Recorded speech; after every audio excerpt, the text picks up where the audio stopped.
Hello and thank you for tuning in to Millennium Media. So the Transmission Story DLC is out now on all platforms for the Callisto Protocol. It is free for Season Pass members, or it is $14.99 by itself.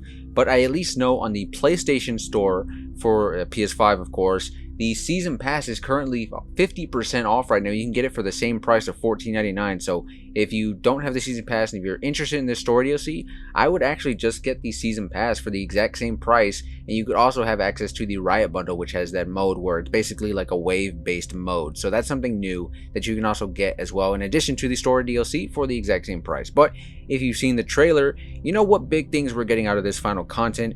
First, we're getting a new melee weapon in your rotation in the kinetic hammer, which looks to pack a powerful punch.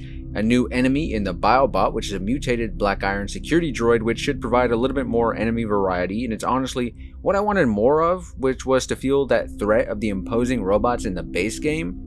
And then finally, we're of course escaping Black Iron Prison and seeing the end to Jacob's story. And it's interesting to note that the official description from Striking Distance says that it is the end to Jacob's story, and considering the low sales numbers at launch for this game, it's hard to imagine any future installments into this franchise, which is a real shame, because this game really will be remembered as one with tremendous potential that just missed out on too many little things to make it a mainstay in the gaming world. And that really is a shame.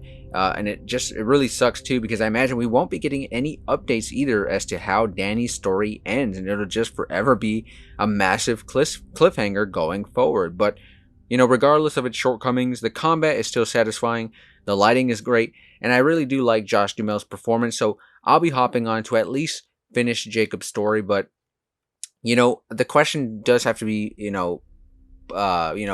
I do have to point out here, is the story DLC coming, too late into the game with the Callisto Protocol? Again, I mentioned the low sales numbers, but of course the reviews were really mixed too at launch, and I feel like a lot of people just had mixed expectations of what this game was, and I feel like some of that fault does go into the marketing from the team over at Striking Distance and the creators behind the game, and how they sold the game to people as a sort of a Dead Space, spiritual successor to Dead Space, and people were expecting more horror, where this is more of an action game with horror elements to it.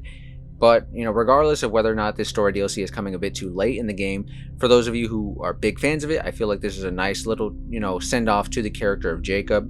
And again, I don't think we're going to be seeing any future Callisto Protocol games, but at least you're getting a proper end to Jacob's story, at least in the way they wanted to tell it for the first chapter of his story. But I feel like this is probably going to end up being an ending where maybe they'll finish it off with like a couple of comic books, or like they'll find another way to wrap around the story and give it a more satisfying conclusion than I imagine we're probably going to see in this story DLC. But anyways, guys, this has been Millennium Media. I'm just basically here to give you guys updates on video game news, movie news, and TV news, and everything else in pop culture. So if you like what you see here, please consider subscribing to the channel, because I would love to have you along for the ride. But until next time, I'll see you all very soon.